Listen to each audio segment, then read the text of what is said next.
So guys, today for the Bitcoin price, I see something very concerning which we need to talk about. We're probably seeing a huge correction to the downside which many people don't expect. So what we are seeing here, when we go quickly over my wave counts, is we have this impulse to the upside.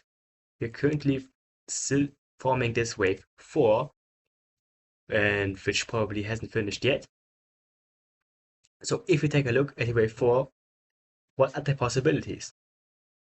Now then let's start with this scenario. This is the diagonal I showed you last time, where we have a WXY from the top of wave 3 to the downside in a wave 1 of a diagonal. And in that case, you are not allowed for the wave 4 to hit this upper trend line, which we didn't yet. So if we hit this, the only possibility to count this as a diagonal is by counting this as an expanding diagonal, which ultimately lowers probability drastically, and I would stop looking at the scenario. Now the thing is, locally we have an 86 touch, which highest probabilities to take out the high. And this high is so close to its upper trend line that you probably then as well hit this upper trend line. So probabilities are high that this scenario becomes invalidated for me. So I would start looking at other scenarios, for example, like the impulse, which I as well showed you last time. So this case, to count an 5-wave move to the downside in a wave A, looking for a bigger wave B, and then a 5-wave move to the downside. So the reason I didn't put the wave B up here is because you would then need to count this wave down as a 5-wave move, which is pretty much only possible with the forcing a count with an expanding diagonals, which we never would like. So preferably this is maybe a flat, where we're looking at an ABC to the upside, take out this high, and then see a 5-wave move to the downside. Or which is also a possibility is counting this as an ABC. So the case with this scenario is that your C is very much, so much larger than a wave A, which already reduces probabilities. So in this case, you would then as well look at a double zigzag, where we have this in a wave W, looking for wave X, and then a 5-wave move to the up downside in a wave ABC. So in conclusion, to see more downside, you need to start seeing impulsive structures to the downside. So 5-wave moves. This probably is not a 5-wave move because of the 86 such we have here locally. And also, if you're looking at this flat, you would need to take out this high of your yellow wave A. So locally, we are still looking to take out probably this high and this high. So we are still looking to move a little bit further to the upside. But then eventually we are still looking for a bigger drop. So the confluence I want to show you today is what I've posted yesterday on X. So yesterday I've posted this. You have here the weekly time frame on the Bitcoin chart, and also the yellow line shows the M2 money supply. So what we are seeing is that Bitcoin follows the M2 money supply pretty much to the nail, like it's so accurately.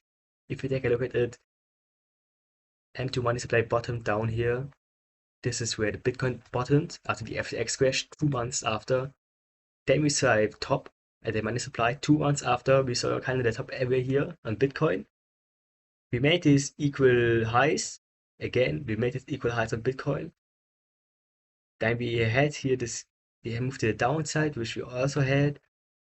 So then we had this top, which marked this top 2 months after, because this moved to the upside where Bitcoin had this FTF hype. Yeah, this is the only thing that is missing here on the money supply. Right, this is only like news driven, and it was such a hype scenario that I think it's valid if we don't count this in. Because outside of this, everything is accurate to the nail.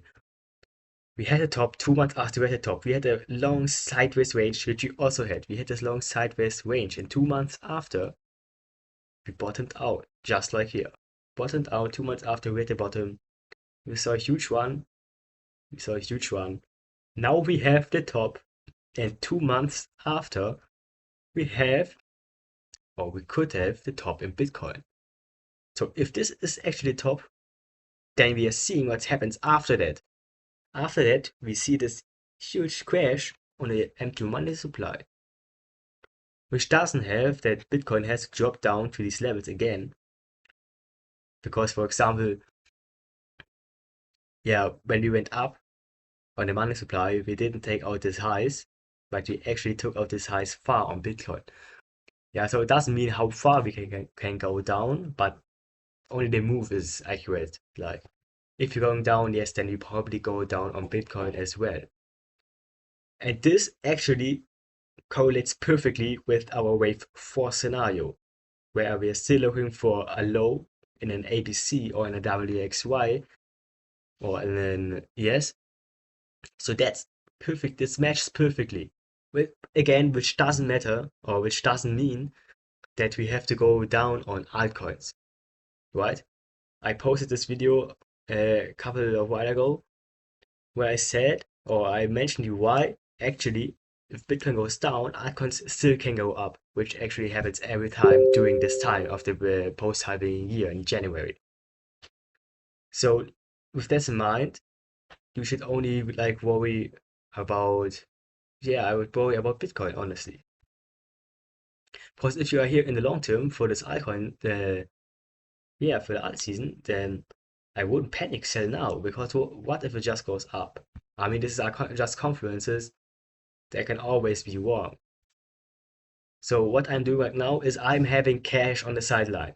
I'm telling you, it's never a bad idea to have cash on the sideline for scenarios like this, where Bitcoin is crashing, and if altcoins follow, this would be a perfect buying opportunity. So with this in mind, I hope you like my analysis as always. Write down in the comments below if you want me to analyze an icon of yours. And then bye bye.